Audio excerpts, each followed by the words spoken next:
কিছুক্ষণ আগে এনসিপির যে পদযাত্রা রাঙামাটি থেকে তারা চট্টগ্রামে প্রবেশ করেছে।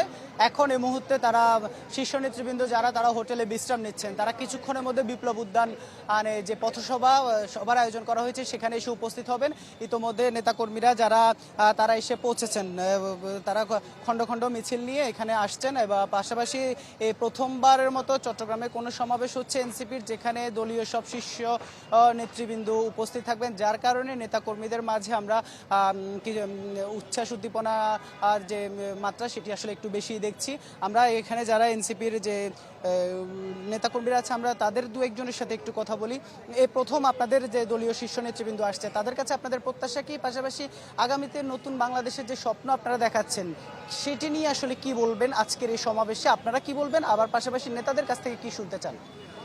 প্রথমত বলি, আমাদের আজকের 20তম কর্মসূচি হিসাবে চট্টগ্রামে আমাদের জাতীয় নেতৃবৃন্দ এনসিপি নেতৃবৃন্দরা চট্টগ্রামে আসেন। অলরেডি আমাদের রাঙ্গামাটি একটা প্রোগ্রাম ছিল 3টায়, সেটি শেষ করে এখন তারা শহরের দিকে উদ্দেশ্যে রওনা দিচ্ছেন। খুব কিছুক্ষণের ভিতরে আমাদের সমাবেশ স্থলে চলে আসবেন, যোগ দেবেন। আমাদের এবং সাধারণ জনগণের দাবি এনসিপির কাছ থেকে অনেক বেশি, প্রত্যাশা অনেক বেশি। কারণ আপনারা জানেন, গত 54 বছরে যারা এই ক্ষমতায় ছিল, কিন্তু তারা ক্ষমতায় এসে কিন্তু তারা ক্ষমতার যে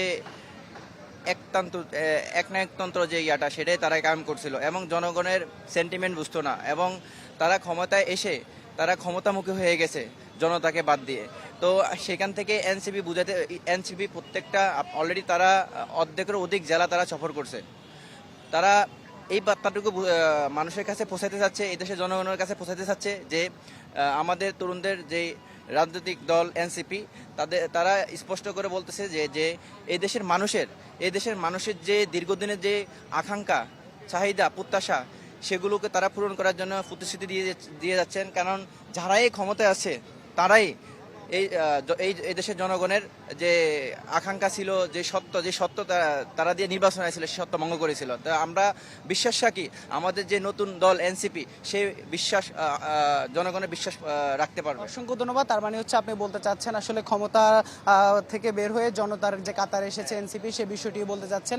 আমরা এখানে আশেপাশে নেতাকর্মীরা যারা বিভিন্ন জায়গায় তারা জড়ো হচ্ছেন, তারা সন্ধ্যা 6টা নাগাদ আসলে এই যে সমাবেশ সেটি শুরু হওয়ার কথা রয়েছে। এরপর রয়েছে পদযাত্রা, অর্থাৎ নেতাকর্মীদেরকে সাথে নিয়ে শীর্ষ নেতৃবৃন্দ তারা নগরীর বিভিন্ন যে জায়গায় সেই জায়গাগুলো তারা ঘুরবেন। তারা পায়ে হেঁটে মানুষের কাছে এনসিপির যে বার্তা সেই বার্তা তারা পৌঁছে দিবেন।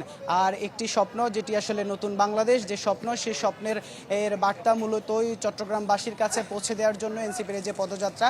আগামীকালকে আবার রয়েছে খাগড়াছড়িতে পদযাত্রা, সেটিও আসলে চট্টগ্রাম থেকে নেতৃবৃন্দ তারা খাগড়াছড়ির উদ্দেশ্যে যাবেন। আর আজকে এই যে পদযাত্রার এখানে আমরা যেটি দেখছি যে আসলে এনসিপির পাশাপাশি বৈষম্য বিরোধী ছাত্র আন্দোলনের যারা 24 জুলাইয়ের আন্দোলনে সবচেয়ে বেশি ভূমিকা ছিল সে নেতৃবৃন্দকে আমরা দেখছি যে আসলে তা এনসিপির এই যে কর্মসূচি সেই কর্মসূচিতে তারা আসলে সামিল হয়েছেন। আর রাঙামাটি শেষে আসার পথে পদযাত্রার পাশাপাশি আর একটি বিষয় যেটি বলতে চাই যে শীর্ষ নেতৃবৃন্দ বলছে যে গতকালকে চকরিয়ায় যে ঘটনা ঘটেছে তারা বলছেন বক্তব্যের বদলায় বক্তব্য দিয়ে আসলে সেটি খণ্ডন করতে হবে, কখনো হামলা দিয়ে আসলে সেই যে পুরনো সংস্কৃতি, পুরনো রাজনৈতিক সংস্কৃতি সেখান থেকে বের হয়ে আসার জন্য তারা বারবার আহ্বান জানাচ্ছেন। তো এই ছিল চট্টগ্রামে এনসিপির যে পদযাত্রা সমাবেশের সবশেষ। ইবেন, আপনাকে ধন্যবাদ। দর্শক, চট্টগ্রাম থেকে এনসিপির কর্মসূচি সবশেষ খবর জানাতে আমাদের সাথে যুক্ত হয়েছিলেন সহকর্মী ইবেন মের।